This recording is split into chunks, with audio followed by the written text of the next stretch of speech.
Kapitulli, ndryshoj veten për veten time. Ndryshimi i vërtet nuk është për të tjerët, por për shpëtimin tënd. Sa herë kemi ndryshuar vetveten për të tjerët? Sa herë jemi përkulur, jemi heshtur, kemi pranuar padrejtësinë ose kompromisin vetëm për të mos u ndjerë ndryshe? Për të mos u etiketuar si egoist, rebel apo të vështirë? Për të ruajtur paqen në marrëdhënie që nuk meritonin më asnjë minutë nga koha jonë? E megjithatë, asgjë nuk është më e rëndë se sa të jetosh një jetë që nuk është e jotja. Të vishe maska që nuk të përkasin, të mbash barën e pritshmërive të tjerëve, të heqësh dorë nga ëndrat dhe idealet e tua vetëm për të mos i lënduar të tjerët. Kjo nuk është jetë. Kjo është një varr i hapur mbi shpirtin tënd. Por vjen një ditë kur e kupton, ndryshimi i vërtet duhet të ndodhë për veten tënde. Jo për ata që nuk të kuptojnë. Jo për ata që nuk kanë përjetuar plagët e tua. Jo për ata që e duan vetëm versionin e kontrolluar dhe të heshtur tëndin. Por për shpëtimin tënd. Për të ndjerë i gjallë.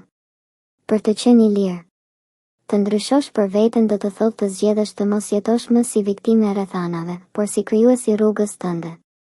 Të mos presësh më që bota të ndryshojë që ti të jesh mirë, por të ndryshosh veten dhe të ndërtohesh nga themelet. Ky ndryshim nuk është një përpjekje për të qenë perfekt. Nuk është një garë për të arritur standardet e të tjerëve. Është një premtim që i bën vetes. Do të jem i vërtet me veten time. Do të zgjedh çdo ditë atë që më shërben, që më rrit, që më qetëson. Do të heq nga jeta gjithçka që më pengon të jem ai që dua të jem. Ky kapitull i ri i jetës tënde është ndoshta më i vështirë, sepse është më i ndershëm. Fillon të largosh marrëdhënie të dëmshme, zakone të këqija, mendime që të kufizojnë. Fillon të ndërtosh shëndetin tënd mendor, emocional dhe fizik. Fillon të njohësh veten në një mënyrë që ndoshta kurrë nuk e ke bërë më parë. Dhe me çdo hap përpara, ndjen se diçka brenda teje fillon të çlirohet. Fillon të besosh më shumë te vetja. Fillon të mos kesh më frikë nga të tjerët, nga mendimet e tyre, nga gjykimet e tyre.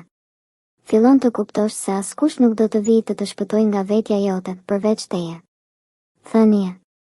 Ndryshimi fillon kur e kupton që nuk ja detyron askujt përveç vetes tënde. Mbyllje kapitulli.